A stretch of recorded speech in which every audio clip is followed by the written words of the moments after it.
하나님 말씀은 에스겔 37장 1절부터 14절까지입니다. 많은 사람들이 교회를 많이 염려하고 있습니다. 성도가 점점 줄어들고 세상에 선한 영향을 끼치지 못한다고 걱정을 많이 하기도 합니다. 중요한 것은 주님 오실 때가 가까이 다가오는 이 말세 지말에 영적으로 보면 실상은 살아있는 것 같이 보이지만 영적으로 죽어있는 마른 뼈들이 곳곳에 있는 것을 보면 너무 안타깝습니다. 그렇지만 하나님이 살아계시기 때문에 우리는 소망이 있습니다. 첫 번째는 마른 뼈 같은 이스라엘 백성들입니다. 이스라엘이 살던 시대에는 이스라엘 역사에서 가장 절망스러운 시기였습니다. 그 당시 이스라엘의 상황은 에스겔 선지자가 이 환상을 본 때가 주전 580년경입니다. 1절과 2절을 보면 에스겔은 여호와의 권능이 그에게 임하는 놀라운 경험을 하게 됩니다. 이것은 에스겔이 여호와의 손에 사로잡혔다는 것을 의미합니다. 에스겔은 하나님의 손에 이끌려 마른 뼈들이 가득한 골짜기로 이끌려서 환상을 보게 되는데 에스겔 3장 22절에 여호와께서 권능으로 거기서 내게 임하시고 또 내게 이르시되 일어나 들로 나아가라. 내가 거기서 너와 말하리라. 이 에스겔은요, 하나님의 영광을 보았던 그곳에서 이제 소망을 잃어버린 채 흩어져 있는 이스라엘 백성들을 보게 됩니다. 그때는 이미 이스라엘이 멸망한 때입니다. 예루살렘 성은 무너지고 예루살렘의 성전도 다 불타서 사라졌습니다. 수많은 사람들이 죽임을 당했고 바벨론의 포로로 끌려갔습니다. 그리고 그 땅에 남은 이스라엘 백성들은 살기 위해서 온 땅으로 뿔뿔이 흩어졌습니다. 모든 것이 다 무너지고 모든 것을 다 잃어버린 도저히 다시 재기할 희망이라고는 없는 이스라엘 민족이었습니다. 오늘 본문에 보면 수많은 오래된 마른 뼈와 해골들이 나옵니다. 그것도 전혀 희망이 없는 마른 뼈가 나오고 있습니다. 하나님께서는 어느 날 환상 중에 에스겔 선지자를 한 골짜기로 데리고 갔었습니다. 거기에 갔더니 마른 뼈들이 가득하였고 에스겔 선지자는 이것이 비록 바로 지금 이스라엘의 영적 상태라는 것을 알았습니다. 11절 말씀을 보면 인자야, 이 뼈들은 이스라엘 온 족속이라. 에스겔 시대뿐만 아니라 지금도 마른 뼈와 같은 영적 상태에 놓여 있는 교인들이 참 많습니다. 곳곳에 널려져 있습니다. 유다 백성의 본토 기한에 대한 희망을 제시한 전장에 이어 에스겔 선지자는 오늘 본문에서 골짜기의 마른 뼈 환상을 통해 마른 뼈와 같이 아무 기력도 소망도 없는 유다 백성들이 하나님의 크신 권능을 은혜를 입어 본토로 귀환하게 된다는 소망과 더불어 두 가지 비유를 통해서 분열된 남북 이스라엘이 연합하게 될 것이라는 37장에서 비전을 제시하고 있습니다. 에스겔이 본 마른 뼈들은 예루살렘에서 바벨론으로 가는 사막길 주변에 오랫동안 방치된 채 널려져 있던 시체들을 연상을 시켰는데 2절에 에스겔은 골짜기를 지나가면서 뼈들이 많이 있는 것과 그 뼈들이 심이 말라 있는 것을 이렇게 보게 됩니다. 뼈들이 심이 말랐다는 것은 너무 오래되어 살아날 가능성이 전혀 없음을 의미합니다. 그리고 그 뼈들이 매우 많다는 것은 이스라엘 민족 전체를 가리키는 것입니다. 그것도 서로 분리된 채 지면에 뿔뿔이 흩어져 있었습니다. 본문 3절에 보면 하나님께서 골짜기의 마른 뼈들을 살펴본 에스겔에게 이 뼈들이 다시 살아날 수 있겠느냐? 유다 백성들이 다시 회복되어 본토로 귀환할 가능성이 있겠느냐라는 질문을 던지십니다. 이에 에스겔은 주께서 아시나이다 라고 대답을 합니다. 이것은 하나님이 원하신다면 능히 살려낼 수 있다는 대답입니다. 신명기 32장 39절에 보면 하나님은 우리를 죽이기도 하시고 살리기도 하시는 분이십니다. 이 뼈들이 다시 살아난다는 것은 문맥상 이스라엘 민족의 영적 갱신을 포함한 실제적 회복을 의미합니다.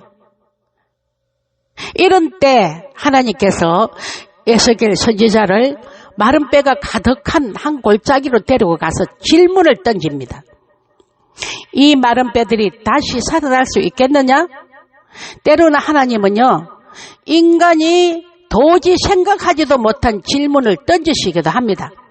하나님은 우리에게 현실을 정확하게 보게 하세요. 그러니까 에스겔이 보니까 골짜기에 뼈가 한두 개가 있는 것이 아니고 심이 많았다고 했습니다. 그리고 심이 말라 있다고 말하고 있습니다. 이 한상은 이스라엘의 그 시대의 상황을 의미합니다. 하나님께서 이스라엘 시대적 상황을 에스겔에게 한상을 통해 보여주셨는데 여기서 마른 뼈는 무엇을 의미합니까? 세월이 상당히 흘렸음을 의미합니다. 세월이 상당히 흘려야만이 마른 뼈가 됩니다. 하나님께서는 에스겔에게 마른 뼈를 보게 하신 것은요, 에스겔로 하여금 얼마나 절망적인 상황인가를 온몸으로 느끼게 하신 것입니다. 그곳에 살아있는 생명체는 오직 에스겔 한 사람밖에 없었습니다. 에스겔 한 사람만 송장이 가득한 곳을 거닐고 있었습니다. 에스겔의 기분이 어떠했겠습니까? 하나님은 에스겔로 하여금 철저히 절망적인 상황을 보게 하시고 또 그것을 느끼게 하셨습니다. 본문 에스겔 37장 22절에 보면 뼈가 심이 많고 아주 말랐더라고 기록되어 있습니다.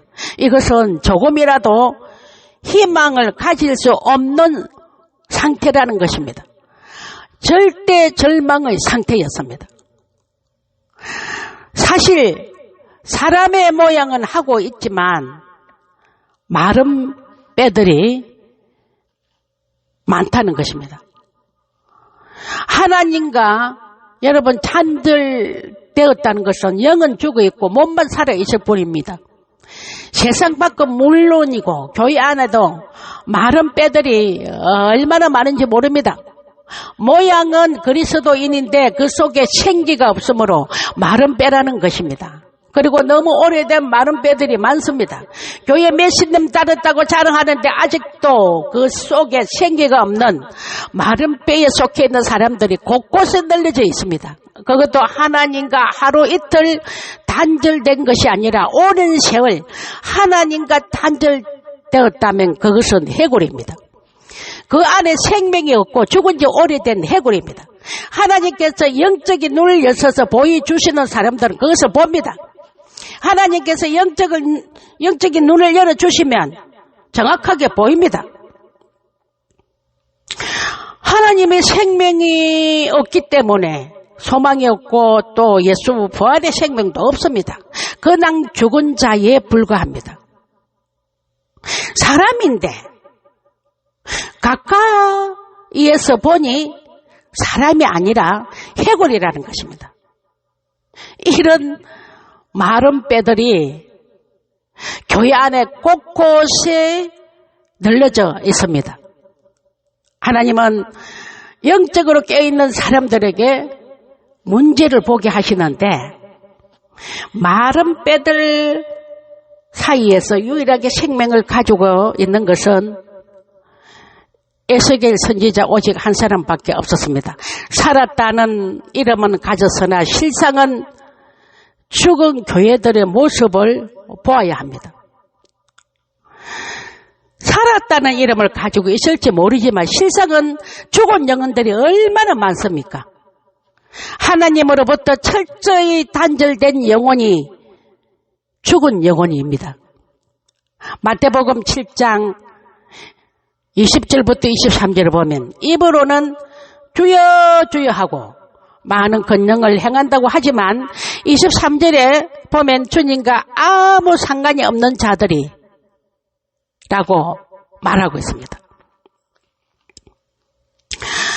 여기서 마른 뼈는 무엇입니까? 스스로의 힘으로는 도무지 일어날 수 없는 사람들을 말합니다.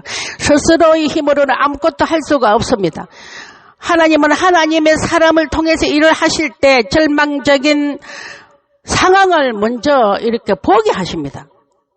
에스겔에게도 마찬가지였잖아요. 하나님께서는 에스겔에게 인자야 이 뼈들이 능히 살 수 있겠느냐라고 물으셨습니다. 하나님이 물으셨을까요? 3절에 주 여호와여 주께서 아시나이다 라고 대답을 합니다. 하나님께서는 물어보나 마나 한 것을 물으셨다는 것이죠. 하나님께서 에스겔로 하여금 불가능한 상황을 먼저 보게 하시고 이 뼈들이 능히 살 수 있겠느냐라고 물으신 이유가 무엇입니까? 하나님은 그 일에 관심을 가지고 계신다는 의미입니다. 지금 에스겔이 바라본 상황은 단순히 절망할 정도가 아니라 그가 본 것은 방금 죽은 시체도 아니고 아직 온기가 남아있는 죽은 지 얼마 안 된 시체도 아닙니다. 죽은 지 오래되어 기대할 것이 아무것도 없는 마른 뼈였습니다. 단순히 절망한 정도가 아니라 최악의 상태, 절망한 상태였습니다. 인간적으로 보면 소망이 0.1%도 없는 그런 상태였습니다. 그런데 하나님은 그곳에 관심을 가지고 계시니까 에스겔에게 그것을 보게 한 것입니다. 하나님께서는 에스겔에게 인자야 이 뼈들이 능히 살 수 있겠느냐라고 물으신 것은 아주 대단히 중요합니다. 이 뼈들이 능히 살 수 있겠느냐?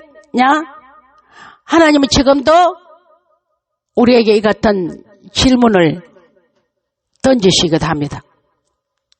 하나님은 사람들이 기대가 더 이상 남아있지 않는 것을 보시면 우리에게 물으십니다. 이곳이 다시 살 수 있겠느냐? 하나님은 우리가 다 포기해버리고 말았던 곳으로 우리를 데리고 갔어서 이 일이 다시 시작될 수 있겠느냐라고 물으십니다. 우리의 삶에서 무너지고 망가지고 깨어지고 모든 사람이 등을 돌리고 떠난 그 자리에서 하나님은 다시 살아날 수 있겠느냐? 다시 회복할 수 있겠느냐라고 물으시는 것입니다. 하나님께서 이 뼈들이 능히 살 수 있겠느냐라고 질문하신 것은 내가 이 뼈들을 능히 살릴 수 있다고 믿느라라는 그런 말씀입니다. 하나님께서 질문하신 것은 절망적인 상황이라 할지라도 하나님은 능히 살릴 수 있음을 믿는가를 묻고 있는 것입니다. 여러분, 아무리 최악의 상황이라 해도 하나님은 최상의 상태로 바꿀 수 있느냐 하는 것을 묻고 있는 것입니다.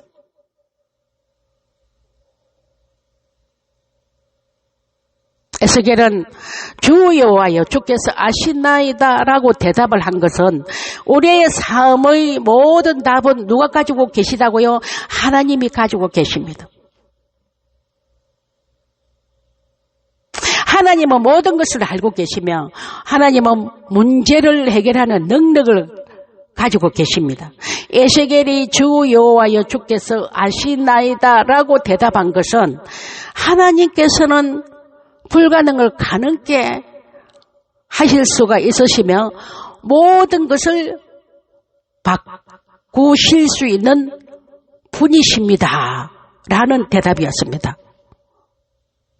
두 번째는 하나님의 말씀을 대언하게 하십니다. 본문 에스겔 37장 4절을 보면 또 내게 이르시되 너는 이 모든 뼈에게 대언하여 이르기를 너희 마른 뼈들아 여호와의 말씀을 들을지어다 라고 기록되어 있습니다. 하나님은 에스겔로 하여금 마른 뼈들을 향하여 하나님의 말씀을 선포하게 하셨습니다. 이미 죽은 지 오래되어 말라버린 뼈들과도 같은 이스라엘을 향해서 살아나라고 명령하셨습니다. 이 말씀을 전하는 사역자는 이런 기막힌 상황 속에서 말씀을 전해야 할 때가 있습니다. 하나님께서는 에스겔로 하여금 멀쩡한 사람을 향해 말씀을 전하는 것이 아니라 마른 해골대를 향하여서 말씀을 전하라고 했습니다. 도무지 말씀에 들어갈 수 없을 것 같고 또 말씀을 받아들이지 않을 것 같은데 그것을 향하여 말씀을 전하라고 하실 때가 있습니다.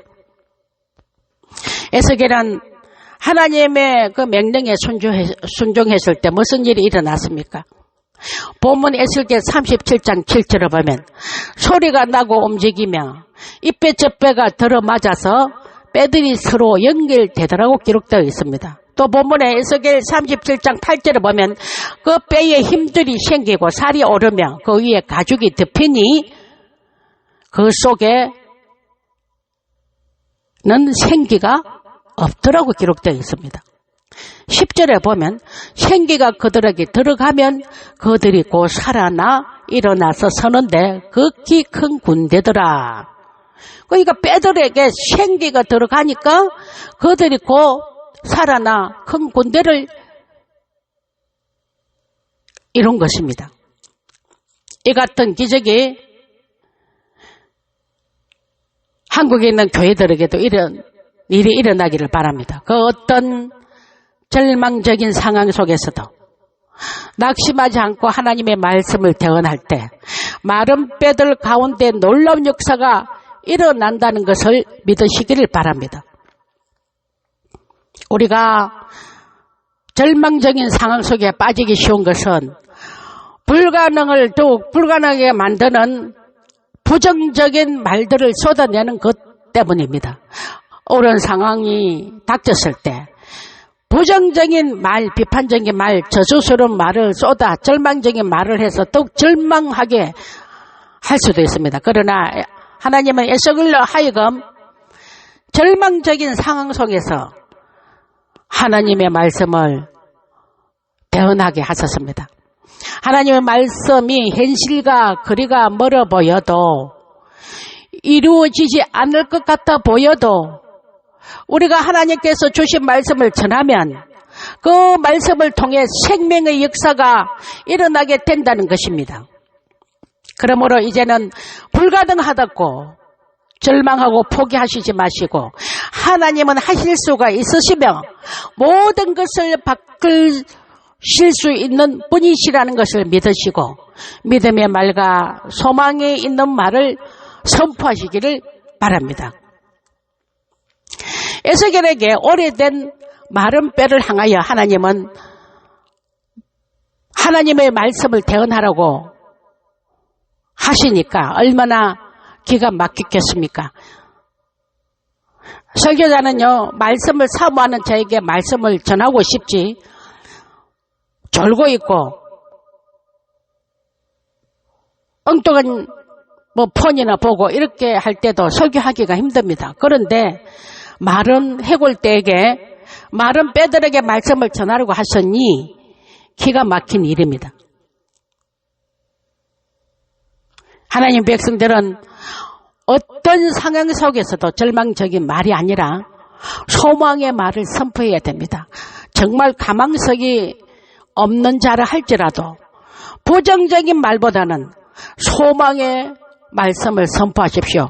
불가능해 보이는 현실 속에서 필요한 것은 저주와 절망이 아니라 하나님의 말씀입니다. 어떤 경우라도 하나님의 자녀들 입술에서는 부정적인 말이 흘러나와서는 안 됩니다. 우리의 감정에서 단식과 신음이 나오는 것이 아니라 하나님의 생명의 말씀이 선포하여질 때 하나님은 일하시기 시작하십니다. 저도 회개를 많이 해야 됩니다. 말씀을 가지고 절망적인 상황 가운데로 나아가서 말씀을 대언할 때 말씀이 역사하여 마른 뼈들이 서로 연결되고 힘줄이 생기고 살이 오르고 가죽이 덮여 몸이 되는 역사가 일어나게 될 것입니다. 우리의 생각으로는 되지 않을 것 같아 보여도 하나님의 말씀은 생명이 있습니다. 하나님의 말씀이 능력이십니다. 아멘이십니까? 세 번째는 마른 뼈와 같은 교회를 구원하실 것입니다. 본문에 나오는 이스라엘 족속을 상징하는 마른 뼈들을 지금 현재 교회로 생각해 볼 수가 있습니다. 마른 뼈들은 바로 하나님의 백성 이스라엘이었습니다. 이미 멸망해서 다시 살아날 가능성이 없었던 그들은 죽은 지 오래되어 바짝 말라버린 뼈 같았고 소망이 없었고 멸절된 상태에 있었습니다. 그런 그들을 하나님이 다시 살려내겠다고 선포하십니다.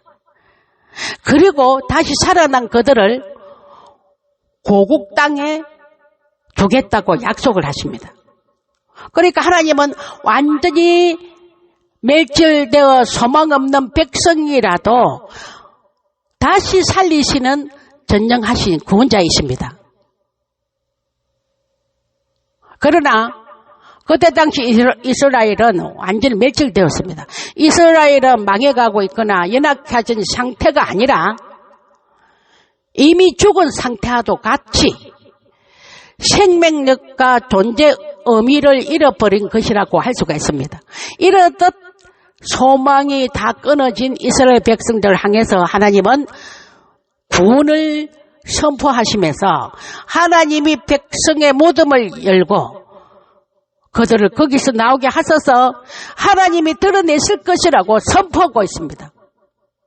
여러분, 구원의 가능성은 오직 구원자이신 하나님께만 달려 있습니다. 완전히 실패해서 소망의 가능성이 없는 성도라도 눈에 보이는 현실이나 자신의 감정 상태를 의식하기보단 구원자이신 하나님을 바라보고 의지해야 합니다. 구원의 가능성은 실제적인 상황이나 우리의 노력 여하에 달려있지 않고 오직 구원자이신 하나님께만 달려있습니다. 하나님이 명령하시면 죽은 지 오래되어 말라버린 뼈들에게도 살이 붙고 생기가 공급됩니다. 하나님이 생기를 불어넣으시면 생명력을 잃어버린 성도도 교회도 다시 살아나 거대한 군대를 이룰 수가 있다는 것입니다. 이스라엘 백성들은 자신들이 뼈들이 말랐고 소망이 없어졌다 하면서 한탄을 하게 됩니다. BC 6세기에 이스라엘 백성들이 외쳤던 이 절망의 소리가 21세기 우리 한국 교회에서 터져 나오고 있습니다. 오랫동안 종족 생활을 하고 있지만 생기가 없는 마른 뼈들이라는 것입니다. 이것은 육체적으로 건강하지만 영적으로는 죽은 자들입니다. 이런 종교인들 마른 뼈들이 곳곳에 널려져 있는 것을 보게 됩니다. 여러분, 성령으로 거듭나지 아니하면, 성령 받지 아니하면 그 속에 생기가 없는 자들입니다. 이런 자들이 입으로 주여 주여 한다 해도 모양은 경건하게 보여도 그들은 죽은 믿음이고요. 종교인이며 마른 뼈들이라는 것입니다. 본문에 보면 마른 뼈가 큰 군대가 되었다고 말하고 있습니다. 에스겔 선지자가 하나님의 말씀을 대언하니까 소리가 나고 뼈들이 움직이고 살이 붓기 시작했다는 것입니다. 이것은 육체적으로 건강한 상태가 된 것을 말합니다. 그러나 그 속에 무엇이 없다고요? 생기는 없다고 기록되어 있습니다. 하나님께서 에스겔에게 인자야 너는 생기를 향하여 대언하라. 생기에게 대언하여 이르기를 주 여호와께서 이같이 말씀하시기를 생기야 사방에서부터 이 죽음을 당한 자에게 불어서 살아나게 하라 하셨다 하라고 말씀하셨습니다. 에스겔 37장 9절에 있죠. 에스겔은 하나님의 말씀을 믿고 대언했습니다. 에스겔이 그 명령을 따라 대언했더니 생기가 뼈들 속에 들어가서 뼈들이 살아나고 일어나 극히 큰 군대가 되었다고 말하고 있습니다. 마른 뼈에 생기가 들어가자마자 뼈들이 일어나 군대가 되었다는 것입니다. 여기서 생기는 무엇입니까? 여호와의 영, 성령인 하나님의 생명입니다. 중요한 것은 생기입니다. 생기가 들어가야 됩니다. 생기가 들어가기 전까지 그냥 사람일 뿐 아무런 능력도 없습니다. 생기가 들어가지 않은 사람은 사람의 행체만 가지고 있을 뿐 살아있다고 할 수도 없고 죽은 자라고 할 수가 있습니다. 영적으로 죽은 자죠. 그러므로 성령이 임하셔야 합니다. 성령 받고 성령님께서 함께 하시는 성령의 능력을 받기 전까지는 쓰임을 받을 수가 없습니다. 말씀으로 다시 일어난 사람들에게 성령이 임할 때 그때 군대가 됩니다. 뼈들이 맞춰져서 일어서는 것을 생각해 보십시오. 사람이 살아있다고 해서 사는 것이 아닙니다.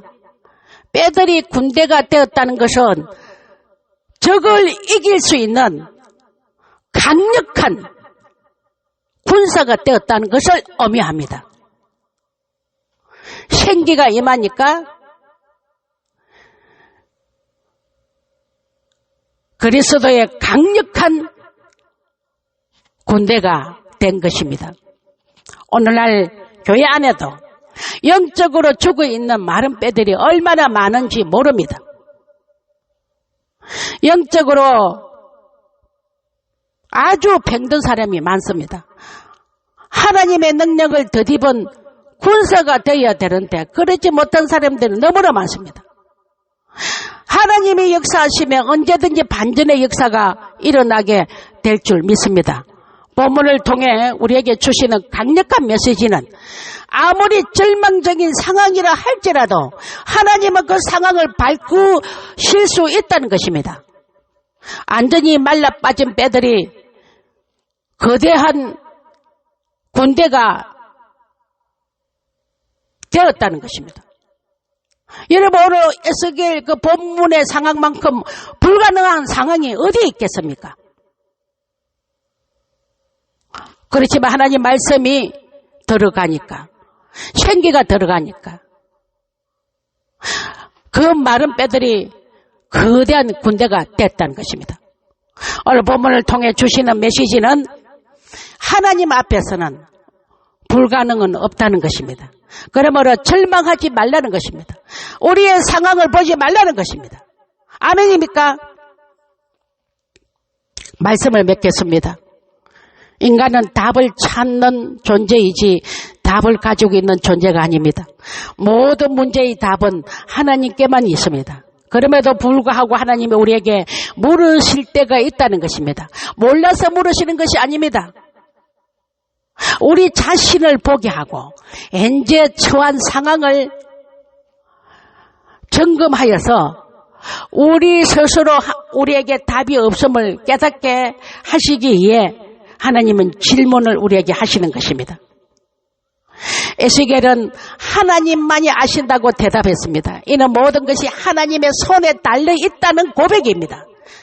에스겔 선지자는 하나님의 전지전능을 신뢰했고 그래서 결정적인 순간에 자신의 생각을 말하지 않고 하나님의 능력에 모든 것을 맡길 수 있었던 것입니다. 여러분 주님 오실 때가 가까운 마지막 때를 살고 있습니다. 곳곳에 생기가 없는 아직도 성령으로 거듭나지 않은 죽은 믿음을 가진 마른 뼈들이 널려져 있습니다. 하나님이 역사하시면 아무리 망가진 것이라 해도 다시 일으키실 것을 믿고 우리는 말씀을 선포해야 하고 주의 생기가 임하도록 기도해야 합니다. 하나님은 우리가 이 일을 하기를 원하시고 우리를 사용하시기를 원하십니다. 우리는 마른 뼈들이 일어날지어다, 무덤에서 나올지어다, 생기가 붙을지어다, 살아나게 될지어다 라고 선포를 해야 합니다. 마른 뼈와 같은 우리 죽은 신앙이 다시 살아나기를 바라면서 하나님께서 우리의 가정과 직장, 사업, 공동체, 우리 한국교회와 이 땅 위에 우리 모두가 거대한 군대가 될 수 있기를 주 예수 그리스도 이름으로 축원합니다. 아멘.